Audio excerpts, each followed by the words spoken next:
രസവും മോരും പുളിശ്ശേരിയും ഒന്നുമില്ലാത്ത സദ്യ ചിന്തിക്കാൻ കൂടെ പറ്റില്ല അല്ലേ? അനൂസ് കിച്ചണിൽ ഇന്ന് നമ്മൾ ഉണ്ടാക്കാൻ പോകുന്നത് ഒരു പൈനാപ്പിൾ പുളിശ്ശേരിയാണ്.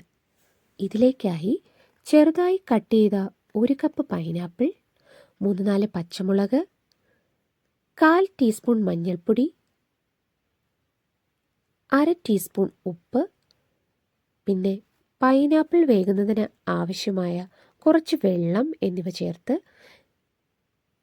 ഒന്ന് നന്നായിട്ട് ഇളക്കി ഒരു മൂടി വെച്ച് 10-12 മിനിറ്റ് നന്നായിട്ടൊന്ന് കുക്ക് ചെയ്യുക. ഇതേ സമയം 1/2 കപ്പോളം വരുന്ന ചിരകിയ തേങ്ങയിലേക്ക് 1/4 ടീസ്പൂൺ മഞ്ഞൾപ്പൊടിയും 1/2 ടീസ്പൂണോളം വരുന്ന ജീരകവും എടുത്തതിന് ശേഷം ഒരു മിക്സിയിലെ ജാറിലേക്ക് മാറ്റി ആവശ്യത്തിനുള്ള വെള്ളവും ഒഴിച്ച് നന്നായിട്ടൊന്ന് അരച്ചെടുക്കണം. ഈ സമയം നമ്മുടെ പൈനാപ്പിൾ ഏകദേശം വെന്തിട്ടുണ്ടാവും. മധുരം കുറവാണെങ്കിൽ ആവശ്യത്തിന് ശർക്കര ചേർത്ത് നന്നായിട്ടൊന്ന് ഇളക്കി യോജിപ്പിച്ചെടുക്കണം.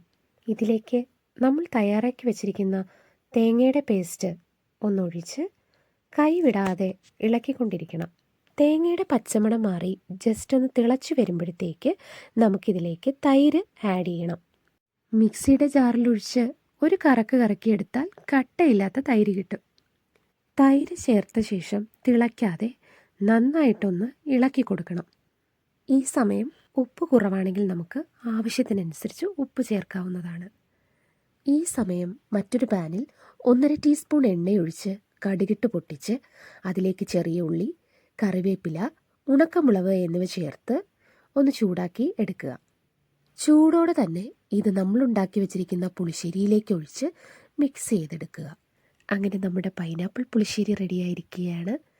എല്ലാവരും ഉണ്ടാക്കി നോക്കണം. Must try.